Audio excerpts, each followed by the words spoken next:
Some cars are born into greatness. They emerge from factories with long, gilded histories and an army of loyal fans ready to throw money at them. The Bugatti EB110 was not one of those cars. It was something much more interesting. It was a glorious, ambitious, and ultimately doomed attempt to drag a legendary name out of the history books and onto new bedroom walls. This story is a tale of wild dreams, staggering engineering, and a spectacular crash back down to earth. And yet, decades later, it rose again, more valuable and more revered than ever. It's a proper motoring soap opera. The original Bugatti, run by Ettore and his son Jean, was a French institution. They built cars that were as much art as they were machines. After the war, the magic faded. By the 1950s, the company was effectively dead. For decades, the name simply gathered dust. Then in 1987, Romano Artioli decided he would resurrect it. He wasn't just a man with cash. He was a serious car enthusiast who made his fortune selling Ferraris and Suzuki cars. His vision: build the best car in the world and a temple worthy of the name. Artioli didn't just buy a name, he built a temple for it. He poured a fortune into a state-of-the-art facility, so advanced and so beautiful it was nicknamed the Blue Factory. Not in France, but Campo Galliano, Italy, heart of Motor Valley, a stone's throw from Ferrari, Lamborghini and Maserati. This was a full-blown declaration of war. From this palace of engineering emerged the EB110, named to honor Ettore's 110th birthday in 1991. It was designed to be a technical tour de force. Impossibly wide, ridiculously low, aggressively angular, it promised unbelievable performance, strength and downfall in one. At its core, a magnificently complicated 3.5-litre V12, 5 valves per cylinder, exotic even then. And then came the madness. Not one, not two, but 4 turbochargers. The result was a tidal wave of power.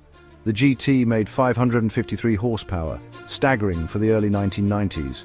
Power met a sophisticated all-wheel drive system, monstrous yet usable, even in the rain. A carbon fiber monocoque by Aerospatiale, lightweight panels and active aero, ideas brimming everywhere. In 1991, the EB110 gate-crashed one of the greatest supercar parties in history. The competition was fierce, icons from the most respected names. The McLaren F1, Gordon Murray's singular vision, BMW V12 center seat, fanatical lightness. It cost more, and it was ultimately faster. Ferrari's F50 offered raw, F1-derived theatre, contrast to Bugatti's turbo tech. The XJ220, staggeringly beautiful, a speed record holder for a time. EB110, about $350,000, ultra-exotic territory. At that price, buyers want a brand, a history, and a global service network. Bugatti, despite its legend, was effectively a new company without that safety net. Then the recession hit. The 1980s party was over. The very people who could buy weekend toys paused. The market for extravagant supercars shrank overnight. New car, new company, legendary rivals, huge price, and a downturn. The worst possible timing. Despite glowing reviews, the EB110 did not sell. The Blue Factory and clean sheet development cost a fortune.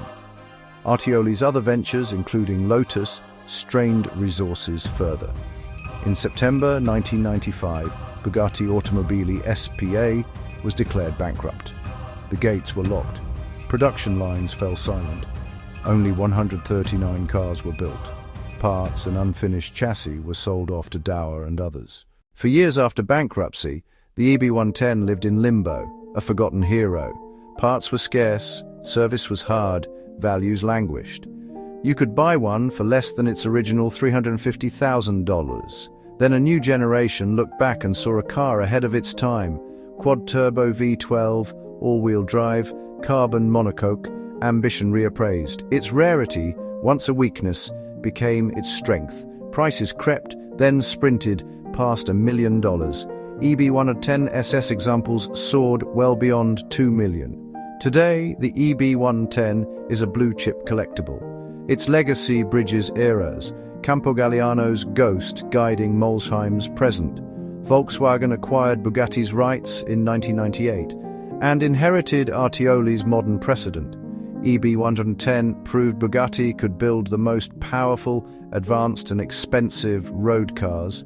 Ferdinand Piech's team amplified that idea into the Veyron. Multi-turbo complexity, AWD to harness 4 figures of power, the EB110's DNA made louder.